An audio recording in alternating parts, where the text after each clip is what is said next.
We would do evangelism. We would go to some activity, like we'd go to the lake or we'd go to some special trip or something. And then after that, one of the ministers also taught me how to preach, Brother Marcos de Vera. And that's actually the uncle, I think, of Teresa and her brother Christopher. So, I had that going on for me. And that was 2009, 2010, 2011. And I guess at one point in time, growing up with, say, I guess you could say religion, Christianity, it gets tiring at times, even though you're just a kid. And I keep pinning that on myself. I'm just a kid. I'm just a young person. I kind of did get to a point where I didn't find it appealing much. So when I got into high school and grew up, I guess you could say I got a bit tired of church, so I stopped attending.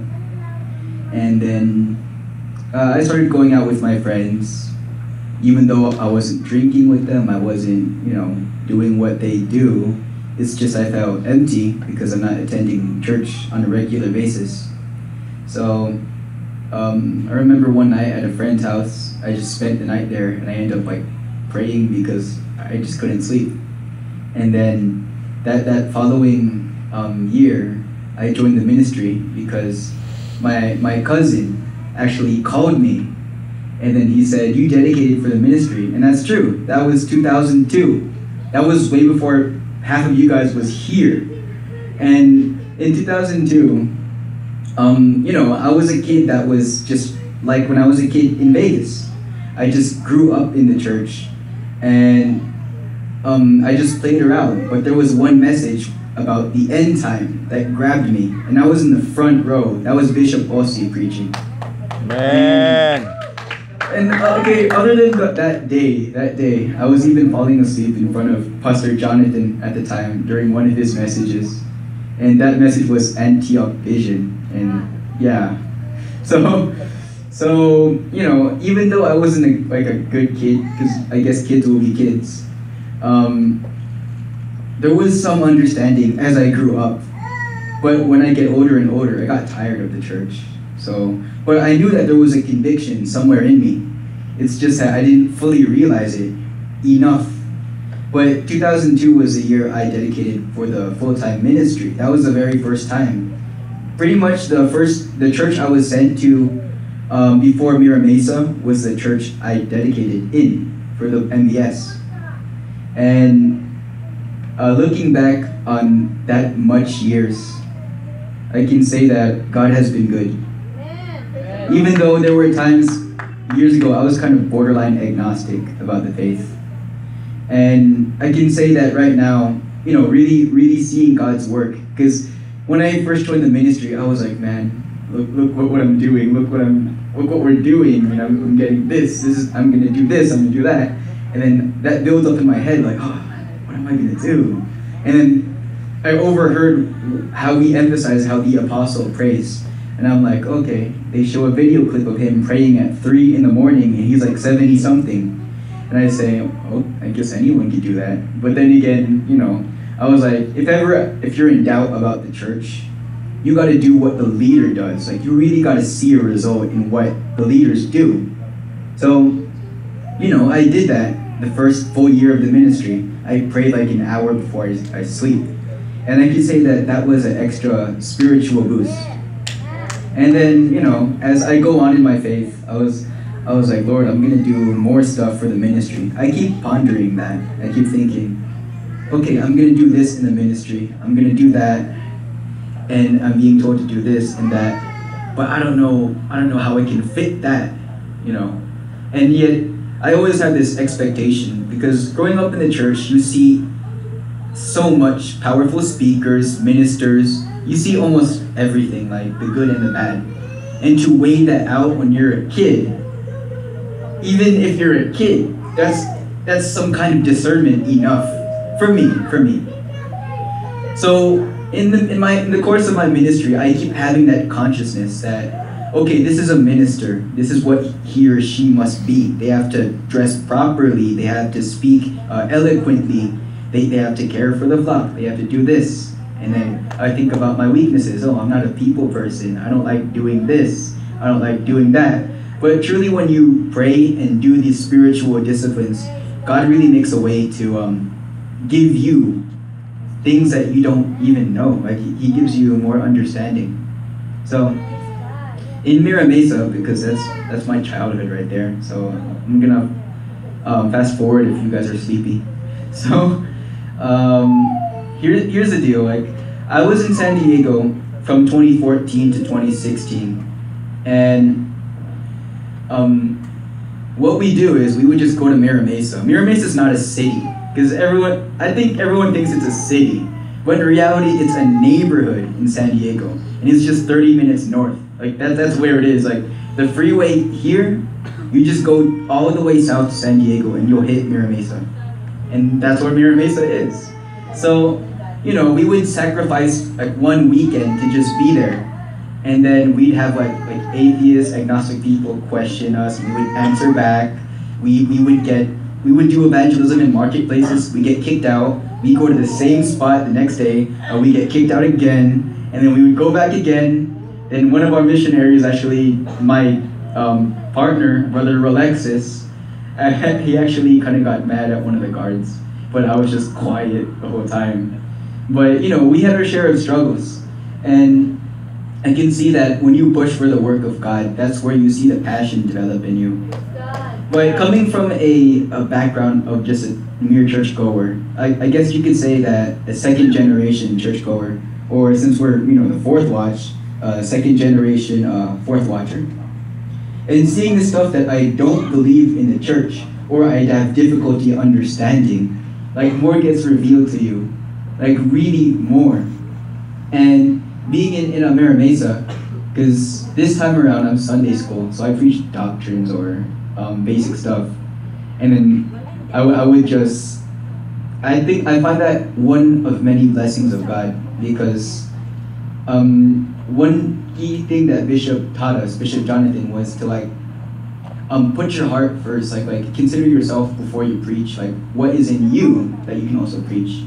And one point Bishop, Pastor Joseph said, because he is one of the teachers in the Bible school, was before you preach, consider your heart first. Like you can read something, yeah, but you can also express, because anyone can discern what you're, if you really preach it with vigor, like they can discern.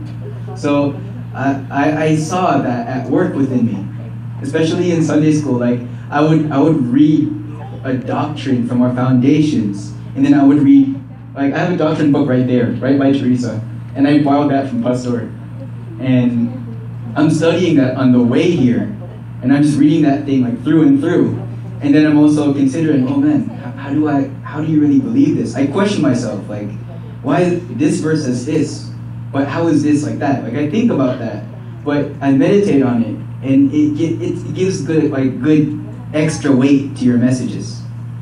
And I saw that, God's blessing in so many ways. And I want to give praise to God because of what He has taken me so far. And of course, the pastoral staff in San Diego. I got Brother Alexis, of course, he's my partner in crime in Mira Mesa.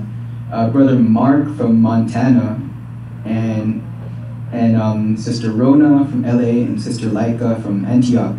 And sometimes we disagree with each other on certain things, and sometimes we have our own ways of talking to each other. But I'm thankful to God that we still have that way to resolve, and we are always helping each other out. Like we have already many stories in our ministry, like some kibaloy, some people that think that Jesus is a Filipino guy. Like these people approach us in a marketplace, and then one of them said, no, you gotta kick these guys out. You can't let them stay there. If you're there first, you gotta kick them out. You gotta kick them out. And I said, okay, sure. So we started making fun of them while they were doing their ministry. Like, oh man, I'm tired. Let's go get a helicopter so we can travel safely. And then the lady, this this fat lady, and then she was like looking up at us while we were making fun of her, and then she started like putting down her neck, and she had like a double chin drooping out, and we're just laughing the whole time because we're saying that out loud, like, oh man, I'm tired, it's hot outside. Oh yeah, do you want a car? No, I want a helicopter. Okay, so we just do that, and then because that cult group has the founder that thinks he's Christ wants to get a helicopter, and so we make fun of that, and then supposedly the donations, because she does donation, goes 60-40, like 60 to the minister and 40 to the members. So I'm like, oh man, I'm broke. I'm like, oh, I'll give you 60-40 of what I got. Okay. And then the lady was just like mad, and then she said out loud, oh hallelujah, rebuke these serpents, oh God. And then I think it was me, Mark, Rona, and Laika that said, oh, hallelujah, serpents, where are they, where are they, where are they? And we started pointing at them. And then before we left, I think I yelled out, this is not for little kids. And then I said that before we left the evangelism site. And I couldn't imagine myself doing what, or encountering those things, because I hear of those stories of what the bishops do when it comes to those groups, like way back then. And to be a part of to see what they're doing, and finding yourself doing what they do, or even trying to, like ward off these groups, like you can really feel the power in it. I mean, I know it's not nice from a human standpoint, but I feel the joy. Like for me, it makes me more of a fourth watcher to tell these like groups like that. And then already within the past 2 months, we were getting like people during evangelism asking us questions. Once we had a Muslim lady, and she said, oh, what Bible verse says Jesus is the Christ? And we said this, and she said, that's your interpretation. And then we kept going back and forth. And so one of us explained the fourth watch, and she believed. Like, what did she believe? But she was calm, but she was angry with us when we did like a Bible study. And then it took us like 30 minutes, and she went back and forth. But when we mentioned apostleship, she was like, oh, do you guys have idols? We're like, no. She said, okay.